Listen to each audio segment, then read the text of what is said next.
Hello and welcome to the Retro Hour podcast, episode number 87, your weekly dose of retro gaming and technology news with me, Dan Wood. And me, Ravi Abbott. Now, last week we were talking about retro gaming shopping in Leeds, and it's kind of like a little Ravi tour of the country. Ravi's travels. Oh, I've been going to all these weddings, haven't I? I've had your stag do. I'm at a wedding as well. Popular guy. Yeah, I was in London, and I was really shocked. There's no retro game shops in London. What? In the whole of London. And you know, we had Retro Game Base on. Yeah. They're shut down. Oh, what? Yeah. So I was looking for retro game shops. All I could find was a dismal little CEX in Peckham. Now, I used to live in London. I'll be honest, it was kind of before I got really back into the retro thing. But, I mean, I know we must have lots of listeners in London. There's got to be some retro shops in London. Yeah, inform us if there is one, because I was just amazed. You know, it's like Retro Game Base. I looked it up, and then I was like, oh, Streatham. That's fine, I can get there. And then it was like, permanently closed. What's going on? And I also looked for the other geek shops, and they were just like Forbidden Planet and a few others. So if you're a listener in London, because we're coming down a few weeks actually for an event that we're going to be talking about in just a bit, it would be nice to, you know, spend the afternoon visiting a few retro shops, wouldn't it? Yeah, I'm really disappointed that those guys are gone as well. You know, that seemed like a really cool little shop as well. So yeah, do let us know. Email us show@theretrohour.com. Are you having a weekend at home this weekend though, Rev? Yeah, right. Oh, yeah, finally, yeah, because you're doing too much travelling, get away yourself out. That's it. Germany soon. Yeah, all coming up, innit? All coming up. Busy time of year, obviously, as we approach the final quarter of 2017. Oh, yeah, we've got loads of shows to go to and stuff, so we're going to be bringing you exclusives from all of those. Now, obviously, keep an eye on our website, theretrohour.com. We'll update the calendar on there as well, because we have got Play Expo in Manchester coming up in a few weeks as well. Oh, yeah, that's going to be exciting. And it feels like 5 minutes ago we're in Blackpool. I know, it's crazy. Now, obviously, this show, every week we go through the big retro gaming headlines. A very busy week as well, some really good stories that we need to talk about in a moment. And also, in the second half of the show, we bring you a very special guest. Now, this week, I think it's definitely one for the Commodore heads. Oh, yeah, we've got Andy Roberts, and he was writing for, you know, Commodore Format and Zap. And then he kind of moved on to PlayStation stuff later, but now he's reviving a company from the past. Yeah, and also he was involved with games like Creatures 1 and Creatures 2. Oh, yeah. Have you ever played Mayhem in Monsterland on the Commodore 64? I've not played it, but I've seen footage of it, and I thought, wow, is that a C64 game? You know, it's fantastic. Well, bearing in mind, that was a game that achieved a 100% score in Commodore Format. The perfect game. And that was kind of when, you know, Commodore Format after that said, we can't do any more, and the magazine kind of closed down shortly after. We've reached our peak. Well, it really was, though, because that was kind of like Nintendo quality. Actually, looking at some of the graphics on it, you know, it's not as colourful as a SNES game, but in terms of quality, you know, it's pretty close. So we'll find out a bit more about that game, you know, legendary Commodore 64 title. And we did mention it in the news last week, the return of Thalamus. Yes, we'll be finding a lot more about this legendary company that are kind of making a comeback, like many companies at the moment. You know, we've kind of had Team 17 are still big, System Free, Hewson. There's even Cinemaware, Hewson. All of these old companies are coming back, and it's really good. And what's amazing is they're actually making new Commodore 64 and Spectrum games. Yeah, it's crazy in 2017. Who could believe it? So Andy Roberts, talking about the return of Thalamus, is going to be our special guest on the Retro Hour in around 15 minutes from now. And of course, we've got to give a massive big up to the people who allow us to keep coming in on a Tuesday evening. Yeah, having a cup of tea and a chocolate as well. Little cheeky chocolate. We always have one of those, Dan, don't we? If my girlfriend listens, then No, it's fine. Apples. Yeah, I've got a wedding suit to fit into in 4 weeks. But we couldn't do the show every week without our kind donators. And that is people who nip onto our website at some point during the week, go to theretrohour.com. We have a little PayPal link on there. Now, as we say, this is not a Patreon, it's not a crowdfunder, it's nothing like that. It is literally a tip jar.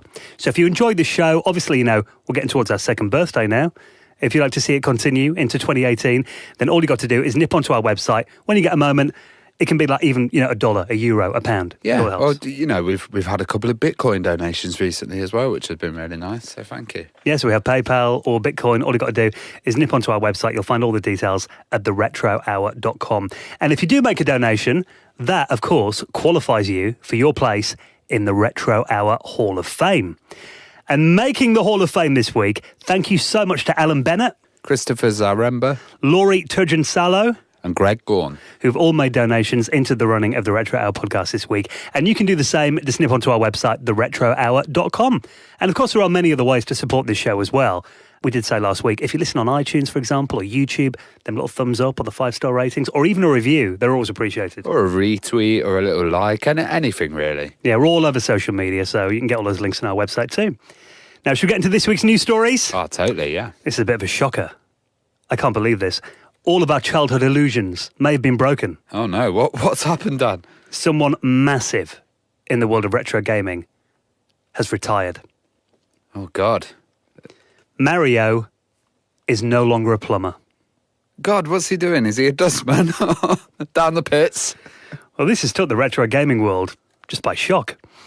Made a lot of the headlines, even in the Metro. This was in the Metro the other day.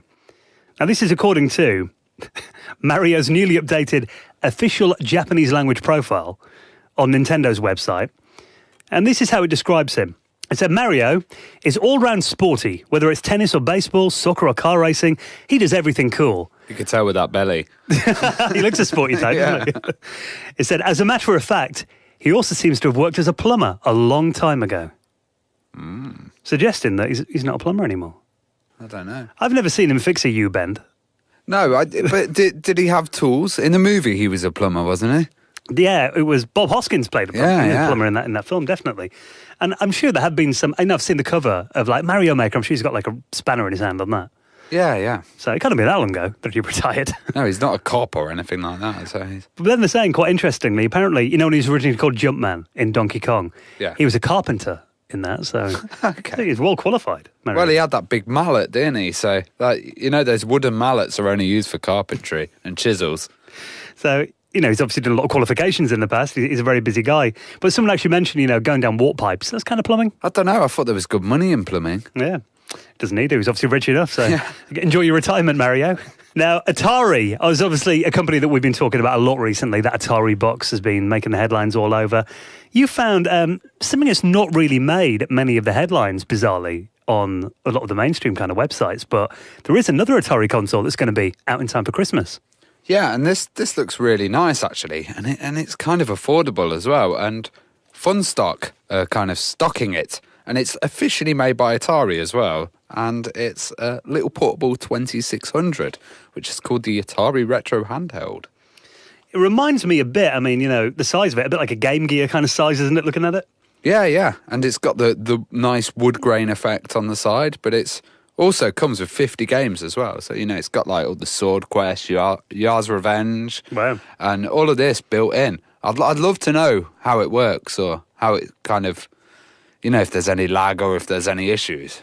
Well, you know, there is a lot of games included. Looking through the list, you got stuff like, you know, the classics on there, like Asteroids, Centipede, Desert Falcon, that's a good game, Golf, Haunted House, Home Run, Missile Command, Night Driver, I think definitely one of the earliest racing games, Pong, Video Olympics. So you're talking, you know, a lot of the classic arcade Atari games, including, like you said, Sword Quest, Earthworld, Fireworld, and Waterworld. Yeah. A lot of people learned about those games because of AVGN's video that you did. And they were the games that were made for like a contest, weren't they, in the real world, where you had to track the treasure down and you got a comic book and solved it by looking at the games and like the hints that were in there.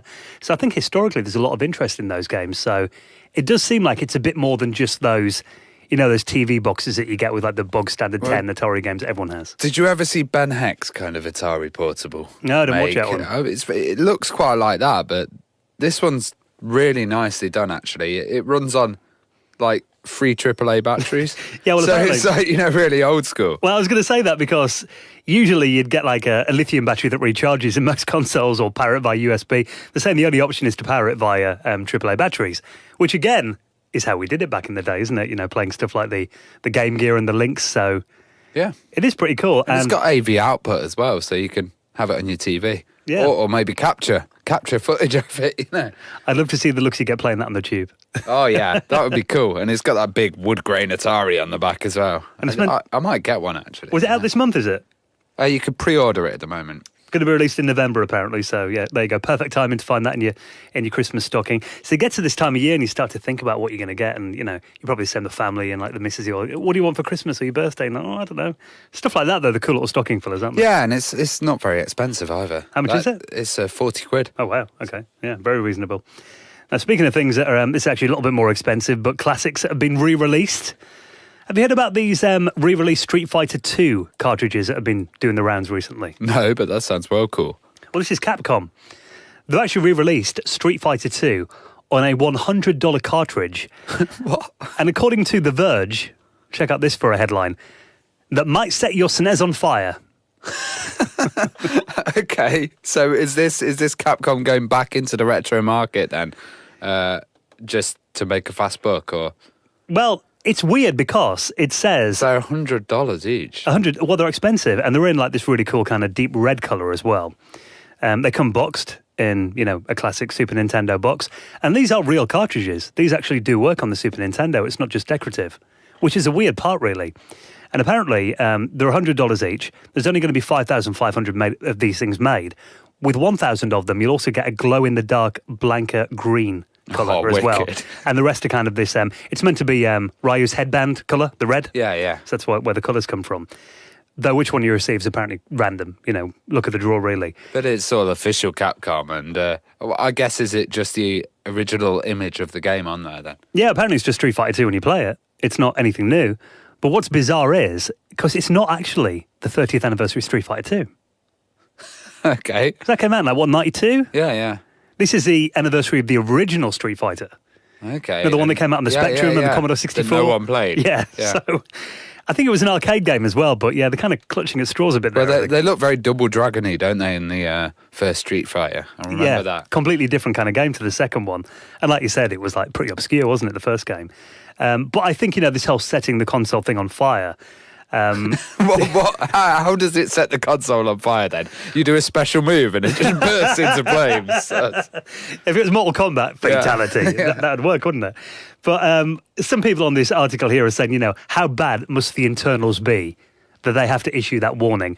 I think what it is more the case of is, you look at it two ways. If it is low quality, they probably should have just made it so it's decorative and wasn't actually a real game that works. And I guess they don't know the condition of people's SNESs as well, that they're going to be running them on. They could be rammed packed full of dust, I think that's why they put the warning on there. I mean, essentially, it's just a circuit board and chips. I can't imagine it's in any danger of really setting on fire. No pyrotechnics inside or anything. So I think it's really more just to cover their own...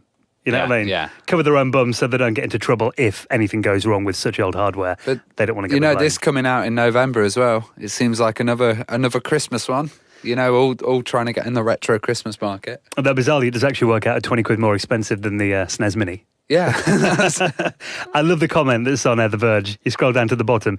It says, no Nintendo seal of approval, no buy. There you go. But it is cool that, companies like Capcom are kind of looking into their past and actually re-releasing games that work on the original hardware. Yeah. You really wouldn't think that would be happening these days. But it's amazing. For the collectors, definitely worth getting your hands on. Just have, a glow-in-the-dark one or a red cartridge. Yeah, but if you're like the ultimate Street Fighter fan, you're going to obviously want a green glowing Blanca. But the price tag seems quite hefty to me.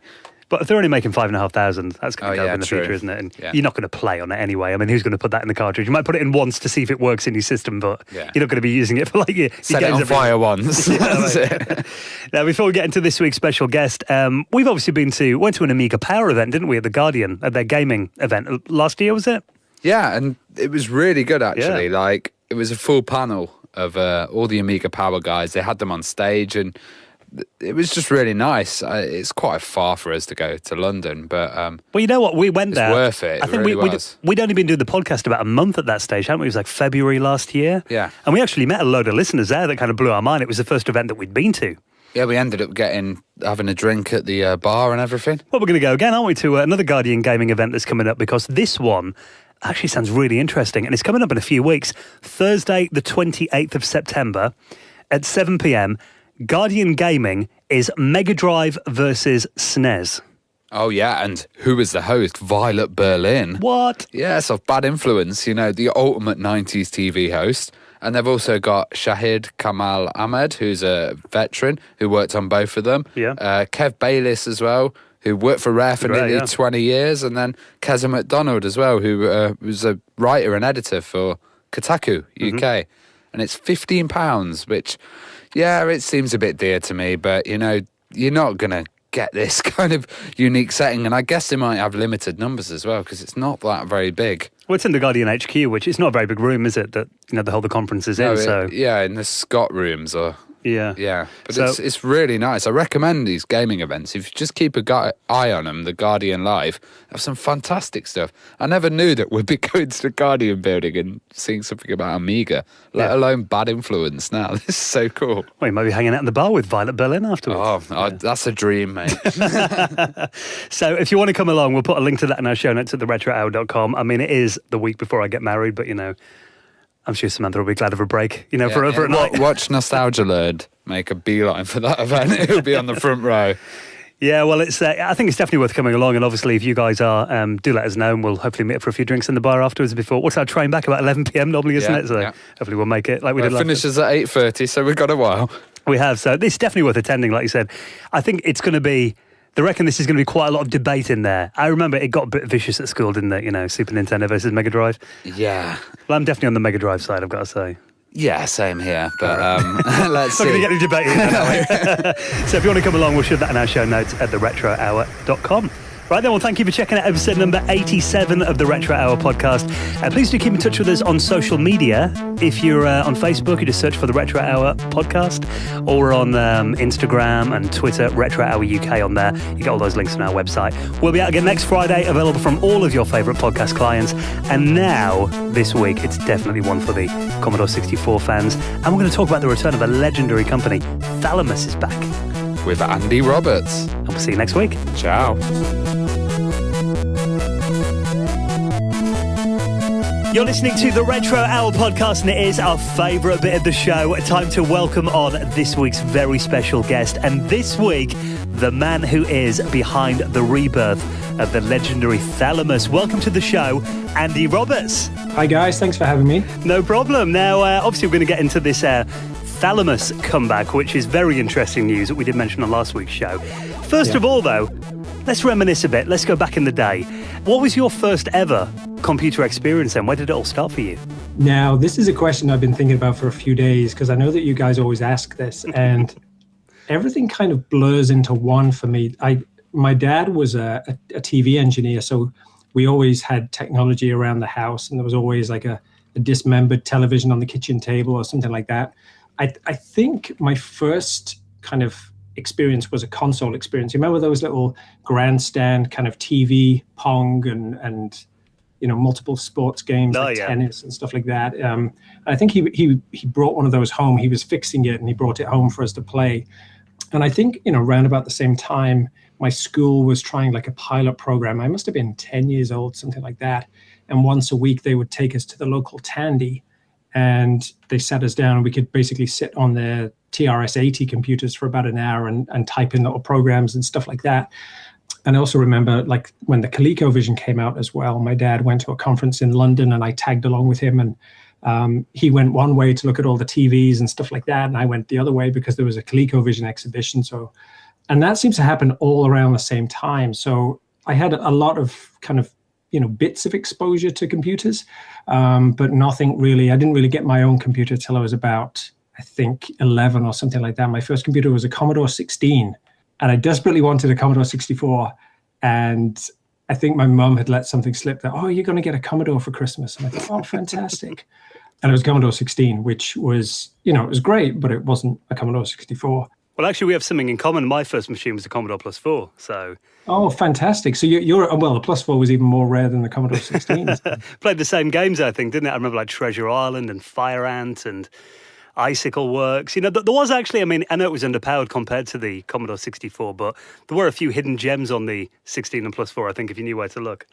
Oh, absolutely. And I remember one of my favorite games was it was a game called Exorcist, which was one of the Commodore games that you could get for it. And I loved that game. I adored it. And it was written by a guy called Greg Duddle. And years later, fast forward, years and years later, I was working at Sony, and somebody let slip that Greg Duddle was working upstairs in the Psygnosis office.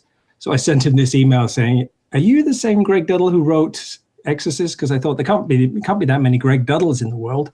And he wrote back and he was like, oh, I'm really embarrassed. Like, you remember that game? And I was like, don't be embarrassed. That was fantastic. I spent hours playing that game. Yeah, for a Pac-Man clone, as it kind of was, it was pretty good, wasn't it? Yeah, it was fantastic, and the great music as well. It's definitely a hidden gem for sure. Was there kind of a Commodore versus Sinclair battle at your school, you know?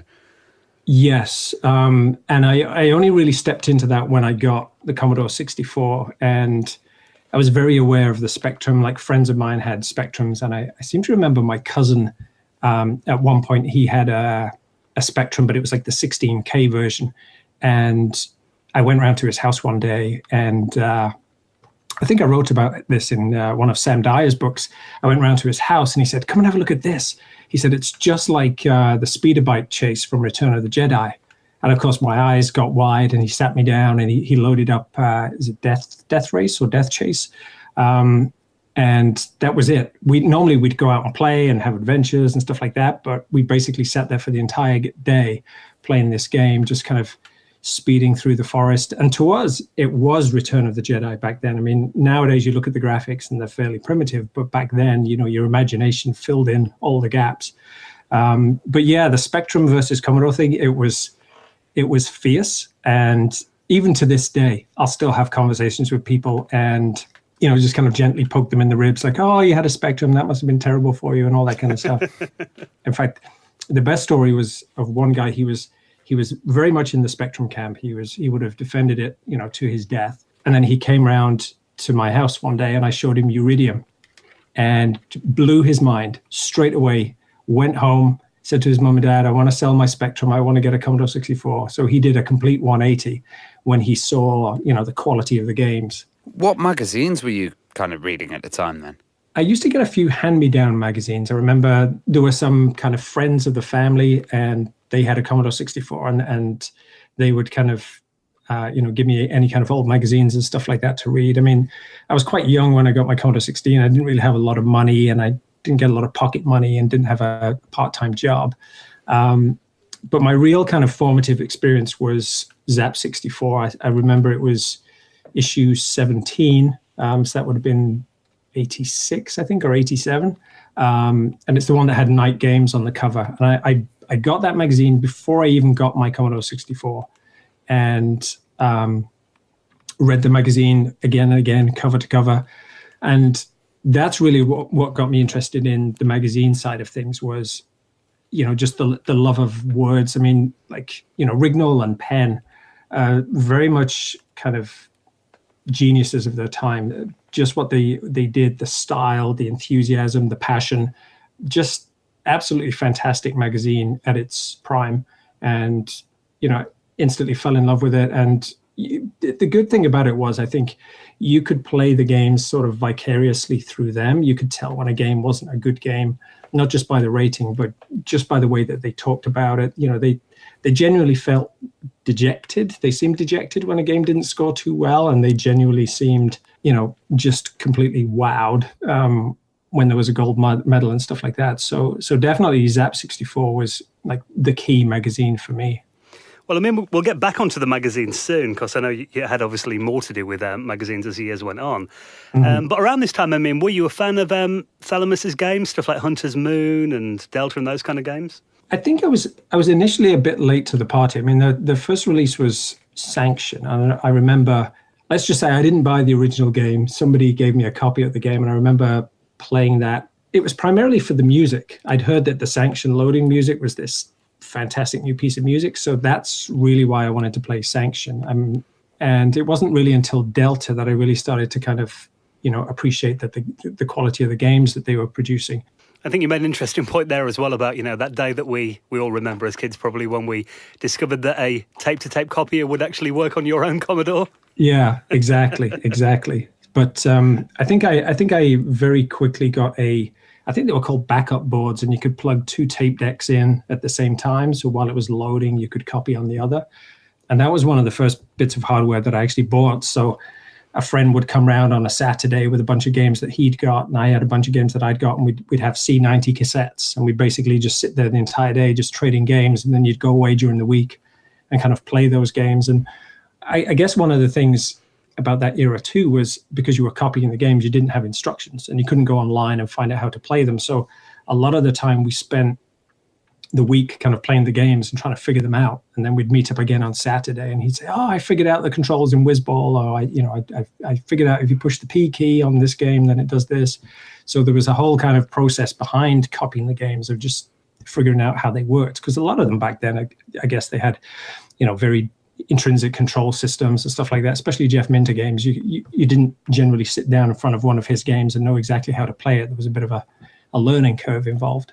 You had to kind of reverse engineer the manual then. Yeah. Oh, you just sit there pressing every single key on the keyboard, just seeing if it did anything. I remember quite a few games where you just sit there pressing keys and it's right, okay, that does that, and you write it down and carry on. And did that kind of influence you to start getting into coding or start thinking, I can create my own games? That really happened by accident. And that kind of leads into the magazine side of things. It was through Zap 64 when I was contributing to that magazine. I managed to get in touch with the Rowlands brothers, John and Steve Rowlands, who are known as Apex Computer Productions, who did Retrograde and Creatures 2 and Mayhem and Monsterland. And they were writing a diary for Zap 64 at the time. And Robin Hogg, who was on the magazine, he was kind of my liaison point. He would mention the Rowlands brothers and would talk about what they were doing. And then, eventually I just ended up getting a number off Robin, called them up and said, hey, if you ever need anyone to test your games or if you want to, bounce around any ideas and stuff like that. So that was really my first kind of foray into, the world of development. Before that, I'd kind of been interested, but it was more about the love of the magazines. Between first discovering computers and getting into development, there was a period in the middle where all I wanted to do was just write for Zap 64. Well, you actually did write some articles for them quite regularly, didn't you? Yeah, I mean, it started off around about 87, and I spent my entire summer holiday making this huge map. It was like, honestly, it was huge. It was about 9 A4 sheets sellotaped together. It's for a game called Hero of the Golden Talisman, and I sent that off, never heard anything back, and then months later it just appeared in the magazine, and I was blown away. It's like, wow, this is Zap 64, and they printed my thing, and I couldn't believe it. So that kind of fueled this spark in me to send in more kind of hints and tips and maps and stuff like that. So that's what I did for a long time, is just, write tips and draw maps and stuff like that, spend hours hunched over a light table and send them in. And because they were kind of, of a reasonable quality, they, managed to get them printed. And then kind of made friends with Paul Rand, who worked at Zap 64 for a few months, and then eventually Robin Hogg, to the point where Robin would sometimes call up and say, hey, can you send in a map for this? So there was a lot of stuff that was largely just contributed voluntarily. And then it came to a point, I think around about 89, I got commissioned to write an article for them. And that was a fantastic time when I actually just writing the article was a feat in itself, because there was no internet back then. I didn't have a computer that I could do word processing on. So I remember I had to get the bus to my grandmother's house, use her typewriter to type it up, because it had to be presented in a particular way when it was submitted to the magazines. And then I had to do a photocopy and then send off the copy to Zap and all kinds of stuff. So it was quite the process to submit an article back then. And then I remember the day that I got my paycheck. It was £172 and 41p. And I went straight out and I bought a disk drive. And I came home with like a disk drive, and it felt like I'd arrived in the future. But it was largely the contributions that I've made to Zap 64, all the stuff that I'd done for free. I basically built up a really good portfolio of printed stuff. And it was that portfolio that got me in later on with Future Publishing and Commodore Format. Well, in 1990, you started working for Commodore Format. Tell us how you got that job then. Do you remember the interview process and how you actually got in there? Oh, I remember the interview all too well. So basically, I think there was an advert in New Computer Express magazine, and it was looking for writers. I think it mentioned Steve Jarrett's name, and I thought, this has to be a Commodore magazine of some kind. So I basically sent off a CV with nothing on it, essentially, and then a big, huge list of things that I'd had printed in Zap 64. And then about a week later, I get this phone call, and it's Steve Jarrett. I was a very shy kid. I think I was, 17, and I was fairly shy. I mean, you can imagine being a fan of the, Zap 64 and all these magazines, and these reviewers are your idols. And then one minute you're standing in your living room with Steve Jarrett on the other end of the phone.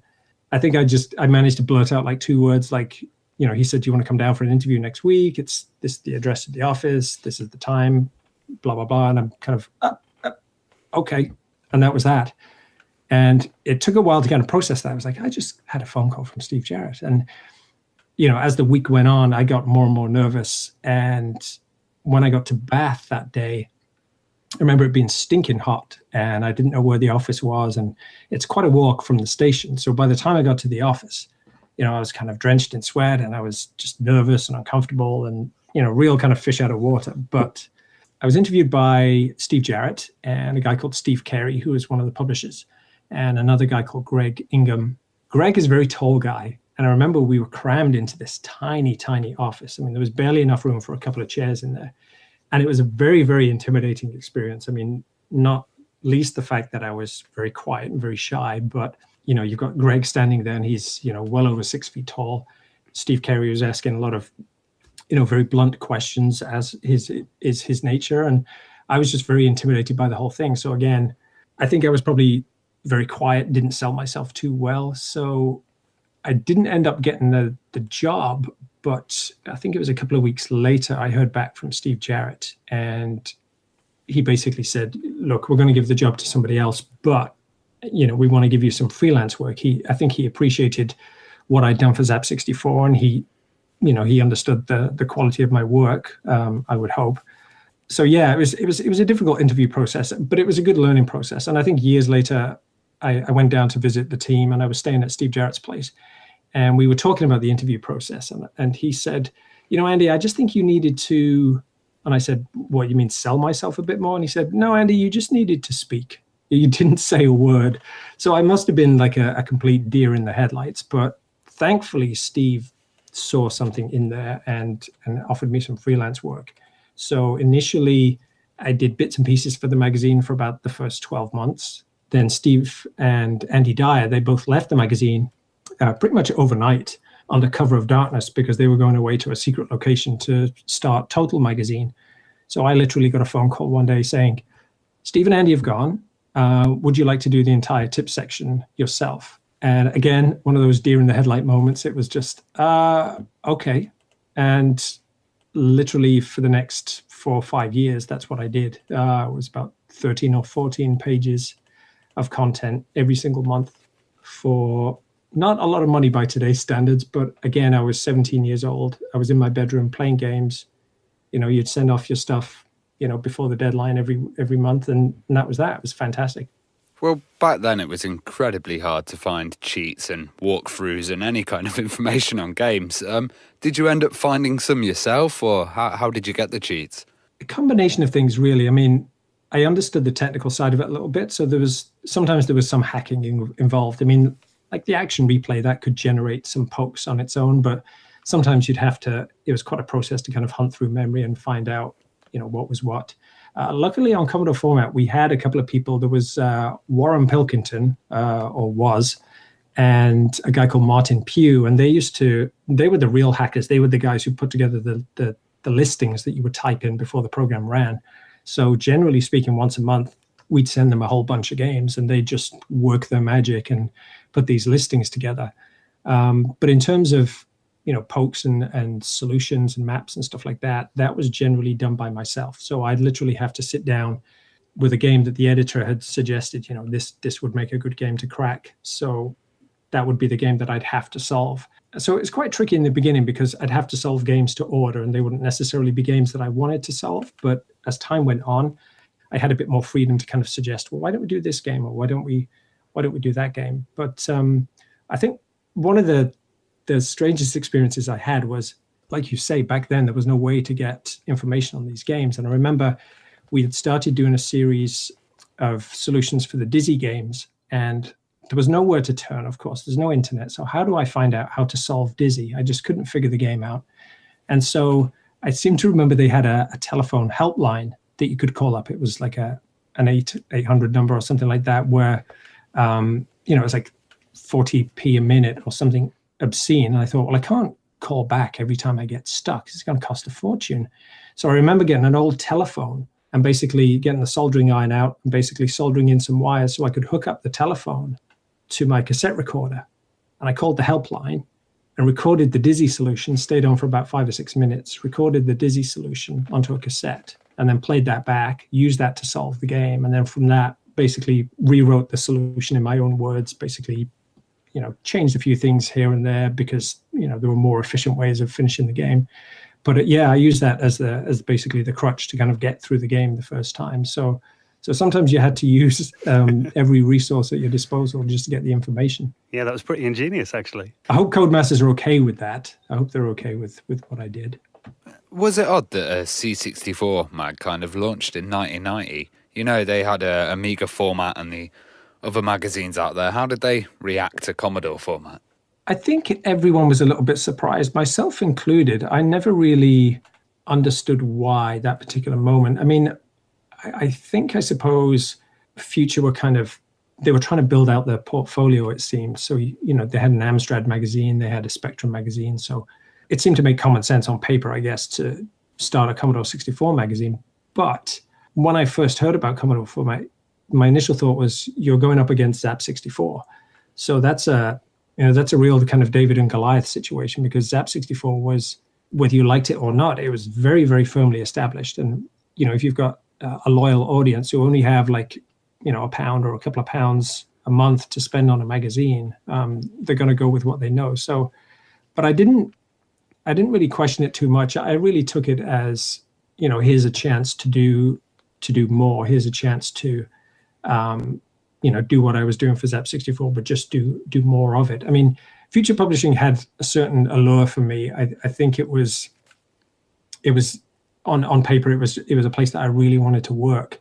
And the magazines I felt they were very different to Newsfield magazines. They each had their own kind of different vibe, especially with like Amiga and ST format. That was it seemed like a very no-nonsense magazine, and not as maybe frivolous as the tone in the Newsfilm magazines at the time. So it did seem like an odd thing, but I'm not sure what I was more focused on at the time. It was probably just, here's a chance I can do more stuff. And I was always just looking for the next kind of creative outlet, really.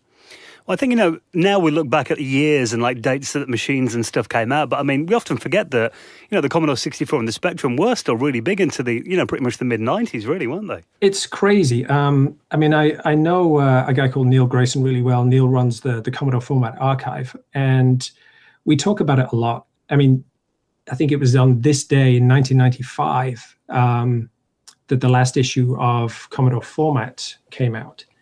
And it's crazy to think that the Commodore 64 was still around and commercially viable in 1995. I mean, the PlayStation was what, maybe 5-6 months away. And you've got a Commodore 64 that close to the PlayStation. It didn't really register at the time, but when you look back and think about it, it's like, that little machine had a good run, had a really good run. And there was a lot of love for it as well. I think that kept the machines going.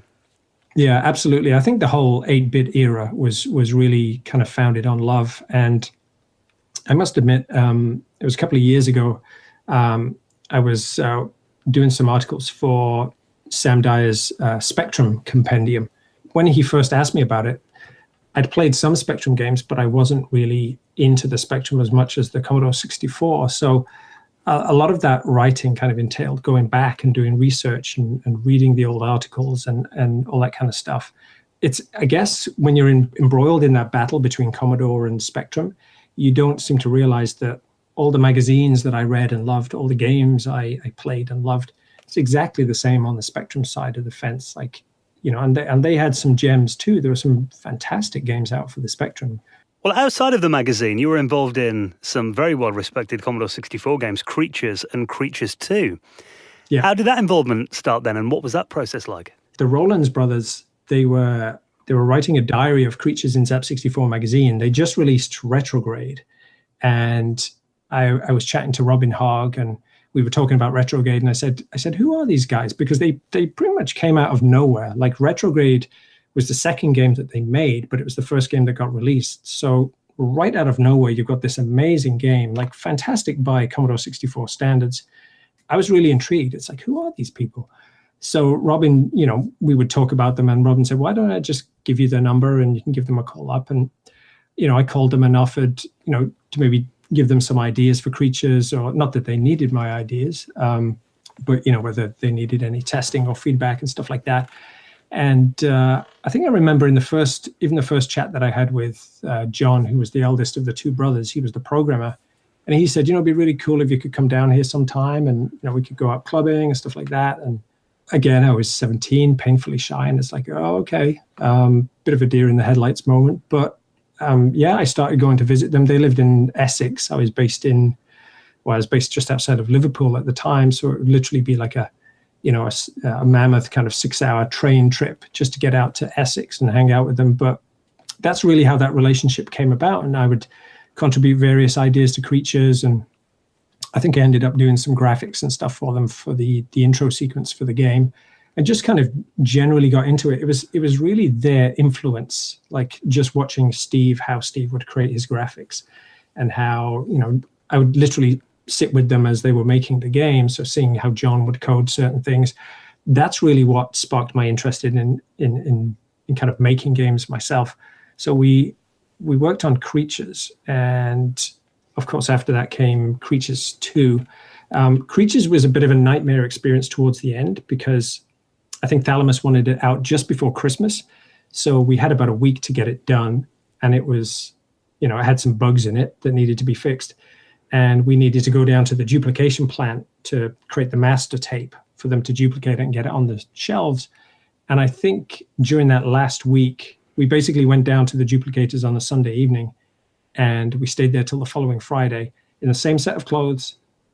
We slept on the floor in the office. I think John barely had maybe 6 hours sleep in that entire week, basically trying to get the game done. And it was crazy. At one point, he was a dribbling wreck. Like he literally just would fall asleep at the keyboard. So in the end, we cut our losses and said, you know what, let's take our time, get it finished after Christmas. So that's why there's a bit of a discrepancy over Creatures' release date. A lot of people say it's 1990, but it wasn't. It came out in 91 because we just couldn't get it finished for Christmas. But Creatures 2 was a much more positive experience, and I spent a lot more time hanging out with the guys and, again, contributing ideas, and occasionally they'd send a disc through the mail, and, I'd test things out and give them more ideas. And after that, after Creatures, of course, it was Mayhem in Monsterland. Yeah. And that was a point where we'd kind of reached a point with Creatures 2 where Thalamus were going off in a different direction.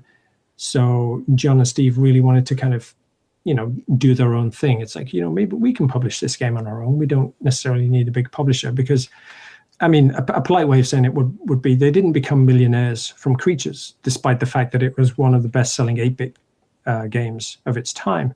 So yeah, Mayhem came about, and that was, again, a real kind of just a moment of, you look back and you think that was insane, but we just thought, yeah, there's nothing that we can't solve. There's no problem we can't fix. We can get things printed. We can get things duplicated.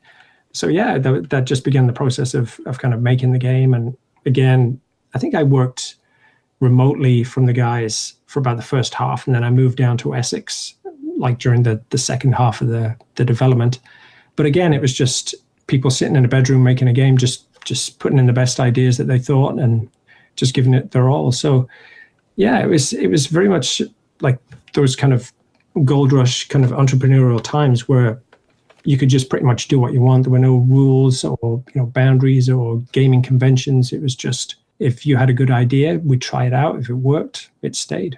Obviously, talking about Mayhem in Monsterland, I mean, that was a technical marvel. It almost had like a Nintendo quality to it. And I think it was the only game that ever scored 100% in Commodore Format, wasn't it? Yeah, I mean, I would be lying if I said that there wasn't a Super Nintendo in the office and, certain platform games were played. But that was the whole point. That was kind of like the seed of quality that kind of we wanted to nurture, was that the Commodore 64 could do something like this if you just applied, the same kind of standards that Nintendo applied to their work. I mean, John and Steve, they were perfectionists. They were fantastic at what they did, but they were also very fastidious in terms of quality. Like you couldn't get away with a glitch or anything like that. It was unacceptable. And in terms of Mayhem and Monsterland, I basically learned to program with John's help. And I said, well, why don't I do the intro sequence? Why don't I code the end sequence?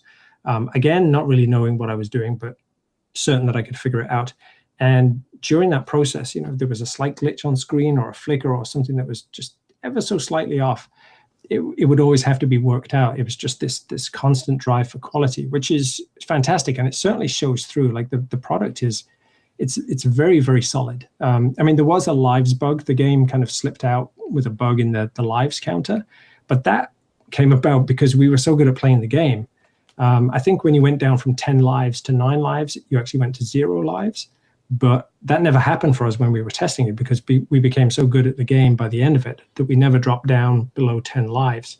But I think there came a point with that game where we wanted to prove, this is what the Commodore 64 can do. This is the quality of games that you can achieve. And we set the bar very high. And thankfully, mainly due to John and Steve, thankfully we managed to kind of reach that bar. But the 100% rating is still comes up to this day, can be very, very contentious depending on who you ask. I personally think the 100% rating may have done the game more harm than good, because how can you ever have a perfect game? But some people argued, well, what's the point of having a 100% rating if no game can ever achieve it? So there's two kind of camps, really. And it was a particularly difficult game in places too. I mean, personally, for me, I would have gone 97, 98 at a push, but I think Commodore Format came at it from the angle of, look, this is the last big release that the Commodore 64 is ever going to have. It's fantastic. Let's just give it 100%. Let's just go out with a bang. Well, with the demise of kind of the 8-bit scene and, Commodore Format going, there was, as you were saying, the PlayStation fast approaching. And you kind of decided to enter the 32-bit world from the 8-bit world, which it must have been quite a sharp move. Yeah, there was a little bit of a step in the middle. Once we finished Mayhem, there was a kind of period of working out what we were going to do next. And you could see commercially that everything was starting to shift a little bit away from the 8-bits. I mean, the 16-bits were really popular at the time. And but they were kind of tailing off not long after the 8-bits. So we were kind of wrestled with a few things at that time. I think there was even talk once about making some games for the Philips CDI, and that would have been a terrible move. But I think in 93, was it 93 when Doom came out? And we basically saw Doom, our jaws hit the floor like everybody else in the world. And it was like, this is what we should do. We should move on to the PC. So we basically made the leap from programming assembly language on the Commodore 64 to programming assembly language on the PC, which basically involved buying a book that was about 3 inches thick and just reading it until the light bulb went off in your head. And we started making a game for System 3. It was an arcade game called Bloodlust. And it was quite a long development process. It was, had a few ups and downs. And it basically got to a point where I wasn't really happy working on the project anymore. So I just basically said, look, guys, I'm just going to go off and try something else. I don't think this is quite for me. So we kind of parted ways amicably. And I remember I moved back home to St. Helens, just outside Liverpool. And obviously I needed to find work. So I'd look through like the computer papers every week. And I saw an advert for Sony Europe, and they were setting up a QA department in Liverpool, which was about half an hour's drive away. It was kind of arrogant at the time, but I saw the advert and I thought, well, QA, like a tester's job, I could do that job. So I was really kind of cocky, but I sent in my resume and got an interview and went down and chatted with the guys. And the boss of the QA department was a guy called Tony Bourne, and he used to work at US Gold. So instantly, like, he knew a lot of the people that I knew from the industry, and we got chatting and blah, blah, blah. So I basically had the job in the bag, just, purely by accident, but I had the job in the bag before I'd even left the building that day. But that was a fantastic moment in terms of, you talk about that leap, from 8-bits. I walked into a room and it was a huge open plan office, and it was just lined with PlayStations, kind of wall to wall. And up until that point, the PlayStation had been kind of like a myth or a rumor or a legend. I mean, you read about this thing called the PSX when it was first announced. And then a friend of mine read somewhere that it was going to be called the PlayStation X, which was a name that I thought was ludicrous. It was like, this is like Play School, PlayStation, nobody's ever going to buy this. But when I walked into that office, and you see, it was just these hundreds and hundreds of PlayStations, and they were playing Ridge Racer and a game called Jumping Flash, I remember. And they sat me down in front of one and said, just write a page, like 500 words about this game. And of course I had my, magazine background to fall back on. So I thought, well, this will be easy. But I was just blown away because, you go from working on the Commodore 64 to sitting down in front of basically an arcade machine. And it was just, I was speechless. I think I spent more time just staring at the graphics and staring at the game, thinking like, wow, this is the future. And it was just tucked away in some tiny little office in Wavertree. And it's like, you wanted to kind of tell the world, like, yeah, the PlayStation exists, it's here, and it's amazing.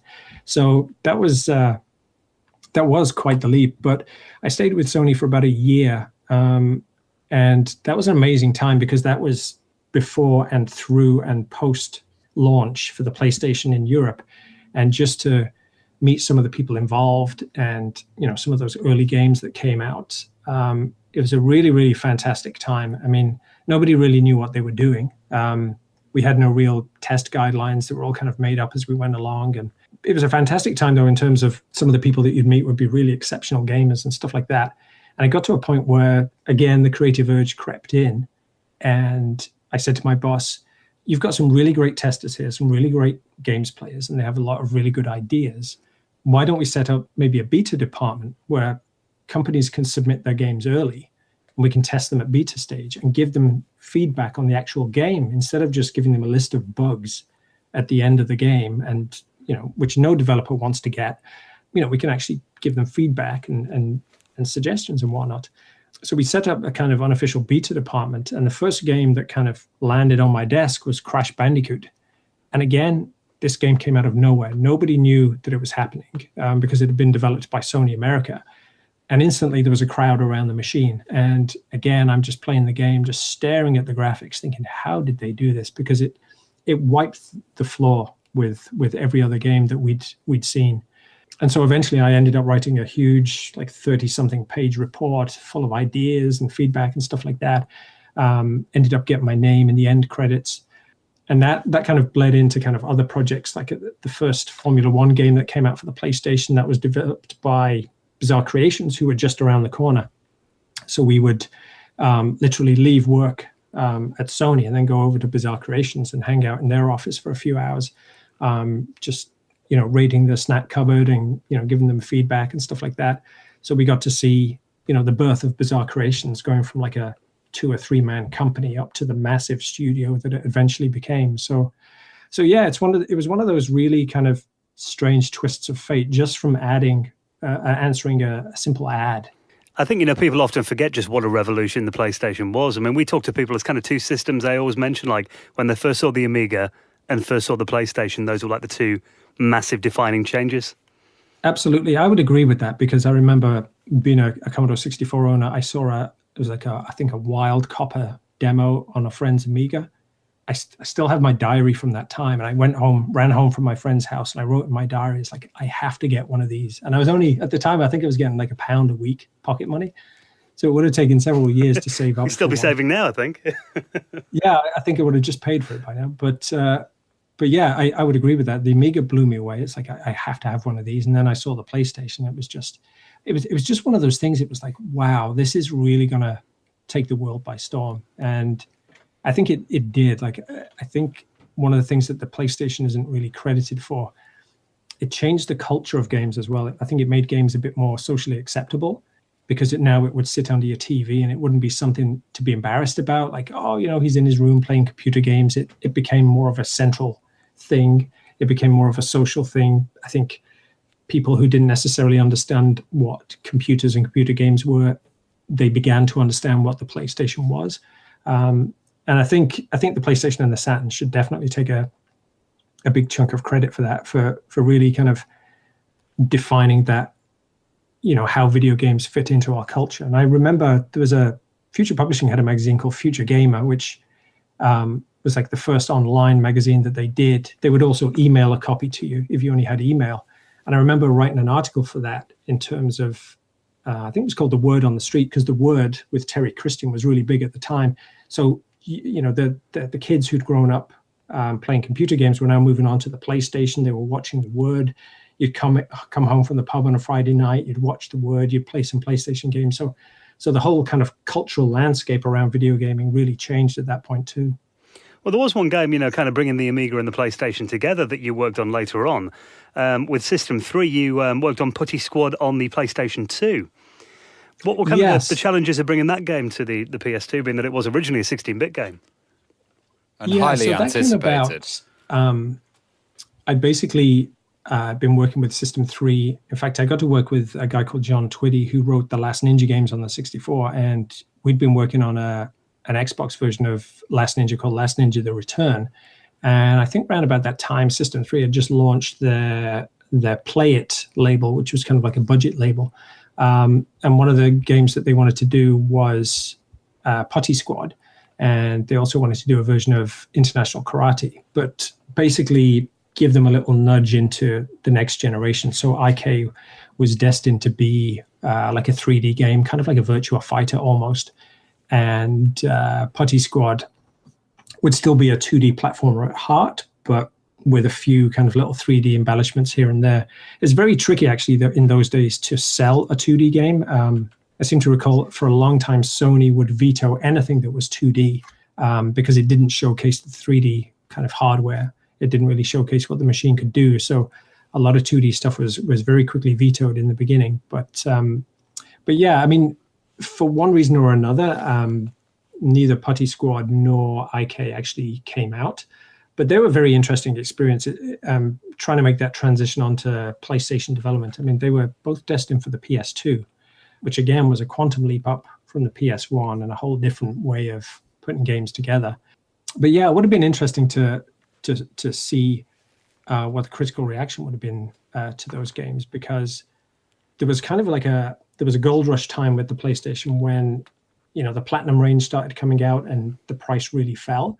And there was this bit of a rush for budget companies to sign up games and get brand new games made. But it very, very quickly, it basically ended as quickly as it had began. So you had a lot of kind of, very kind of ropey budget games for sale in Tesco and places like that. So it basically, started to crumble apart. Why do you think companies like System 3 or, Hoosun are kind of coming back and revisiting their old IPs? It's a good question. Mainly because people have asked me as well, like, these Thalamus games, 30 years old, why are you bringing it back? Hasn't it had its time? But it's difficult to know, say, for instance, why, System 3 would bring back, say, The Last Ninja or something like that. I know they've done some high-def remakes recently they did Putty Squad, I think, for consoles, and they're just about to bring out, I think, Constructor HD. I think in some cases, these games are timeless. I think some games you could actually just, give them a HD kind of makeover and, they'd be absolutely fine. They'd stand the test of time. Others don't weather the storm too much. Some games really kind of show their age. I can't really speak for System 3. I know with Thalamus that it was around about, 3 or 4 years ago. I think I was made redundant, so I had a lot of time to kind of, sit and think. And I kept coming back to the 64. I kept coming back to those games. And I just thought, well, maybe I can do some, pet projects with my free time or something like that. And that's where the idea of the remasters came along, because a lot of these computers never went away. A lot of the hardcore fans never really went away. They may have pushed the machines aside a little, but there's still that thirst for games. There's still that kind of, it's still nice to kind of, load up a game. It's that time machine that kind of takes you back to your youth. And I think that's a good thing. The remasters really came about because discs and tapes are getting very old. And I went through my collection recently. I was putting some stuff on eBay and I was testing some of the cassettes, and some of them weren't wearing too well. And I just thought, maybe this is the time to kind of, put some of this stuff on cartridge so that it can still be played, because, there are new versions of the Commodore 64 coming out, new motherboards and hardware and stuff like that. So I don't think the machines are going anywhere. So that was kind of, something behind the remasters, just the fact that the magnetic media was dying. But the other thing for me is just Thalamus is very much a creative key to my past, and I love the games, and I still want to play the games on an actual machine. I just don't want to wait half an hour for it to load in. But I noticed that when Thalamus was announced and the Kickstarter campaign was announced, there were so many people on social media who were like, "What? Thalamus? Wow!" And it was just a blast from the past for them. So it's not just the people who never went away. There's also people who did leave the Commodore 64 scene, went away, got married, had kids, had a life, and then all of a sudden this blast from the past comes back. I mean, for me personally, it's mainly fueled by nostalgia, because nostalgia is great, to be honest. I mean, it's, there's nothing like loading up an old favorite, the feelings that it gives you and the fun that it gives you. I mean, I'm a next generation gamer too, like PS3 and PS4 and Xbox and all that kind of stuff, but a lot of 8-bit stuff still holds its own, still has a place. Well, let's talk about the rebirth of Thalamus then. What is your plan for it then, and what's coming up?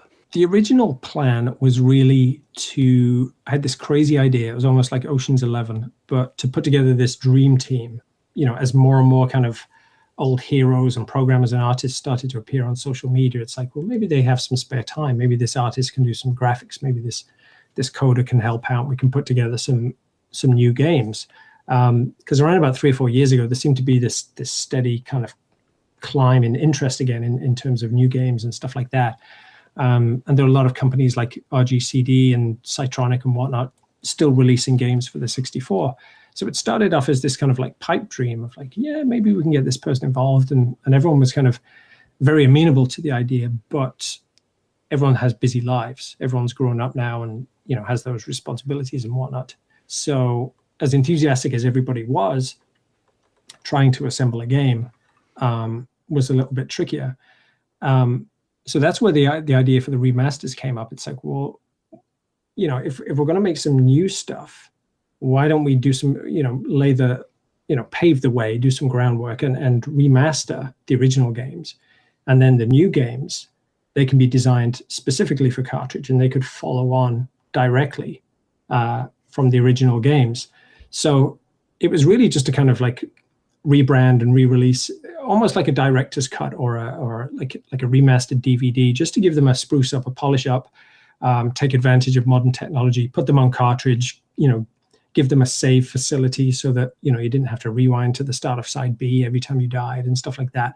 And then once the remasters are done, then we've got the infrastructure in place, the knowledge in place, and the team in place, hopefully, to start building some original products. So there are ideas beyond the remastered games. I think there's about maybe 10 Thalamus games that ultimately I'd like to kind of remaster and re-release and give them little tweaks and stuff like that. But then there are some, bigger ideas on the horizon. I think it's cool that you're doing it for the Commodore 64 as well. I mean, you're even doing Creatures 3. Yes. Again, as I say, Neil Grayson, who works for the Commodore Format Archive, we were chatting about the remasters, and he basically said, the same thing. He said, well, what's next? And I said, well, we'll be doing some sequels. And he said, well, what precisely? Like Neil's a journalist, and he, is always keen to see an opportunity. And he said, Creatures 3, is that going to happen? And he kind of coaxed it out of me, and it's like, well, yeah, okay. I mean, there's a lot riding on it. I mean, obviously we need the involvement of the original creative team as well, who again have busy lives and whatnot. And I'd really want to have them involved and do it with their complete blessing. But yeah, I mean, it's literally once the remasters are out of the way, Creatures 3 is something that I'd want to see, and something that people have waited a long time for. A lot of fans want to see the characters come back again. And there's also other titles. For example, Armalite 2 has been touted about the internet forums for a long time, and that's Dan Phillips and Robin Levy, who worked on the original one. It's something that I've talked with those guys quite a bit about. So yeah, there's a lot of projects that we want to do for the Commodore 64, a lot of sequel projects. We also want to do projects for the Spectrum Next. I backed the Next campaign, and I know Enrique, I think it is, who ran the Spectrum Next campaign. I was, back and forth with him about the Thalamus Spectrum games that are out there, and we're going to be getting a development kit fairly soon. So there's a whole raft of titles, like, the Thalamus titles. Now we're in a position where we can do a Spectrum version. We can do a Spectrum Next version. We can actually, all those conversions that never made it to the Speccy, which some of them were started, some of them would just existed in screenshot form. But now's the chance to kind of bring those to the Speccy and the Speccy Next. And ultimately, we want to publish on a variety of formats, not just Spectrum Next, not just Commodore 64. There's a lot of kind of retro style remakes, like games that look like they're made for the NES or the Super Nintendo, but they're coming out on the PC. Games like Shovel Knight, things like that. And that's ultimately what I would aspire to, is publishing retro style games, but not just for retro systems, for consoles and stuff like that. I mean, my day job is effectively still making video games and making mobile games.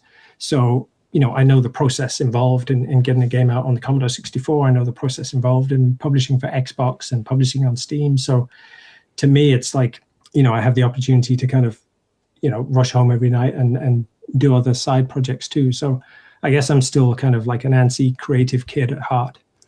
I think it's great just to give as many people as possible a chance to play the games. And I do quite like the idea that, maybe some people will read that Creatures 3 is coming out in like a magazine and then dust off their Commodore 64 out the attic and get it set up again after like 30 years.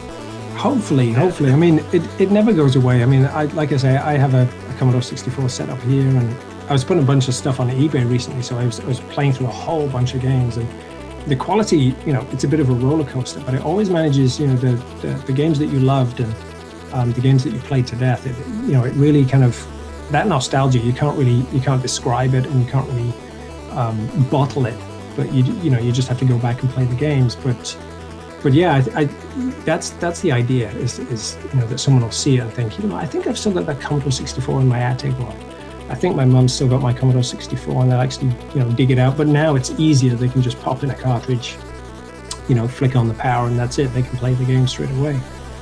Well, Andy, it's been wonderful talking to you and getting all your memories, and it's just amazing that Thalamus are back for the 21st century. When's the Kickstarter going to be launching? So it's coming up on September 29th, Friday, September 29th. Not precisely sure about the launch time, but it's probably going to be probably stupidly early, probably about 7 a.m. Kind of UK time. Amazing. And if people want to keep up to date with that, where can they find it? We have a Facebook page, so facebook.com/ThalamusDigital. We're also on Twitter, which is @ThalamusDigital. Or you can go to thalamusdigital.co.uk. The new website is going to be online fairly soon. Fantastic. We'll put all of those in our show notes this week as well. So it's been amazing reminiscing with you, Andy. Really enjoyed it. Thanks, guys. Really appreciate it.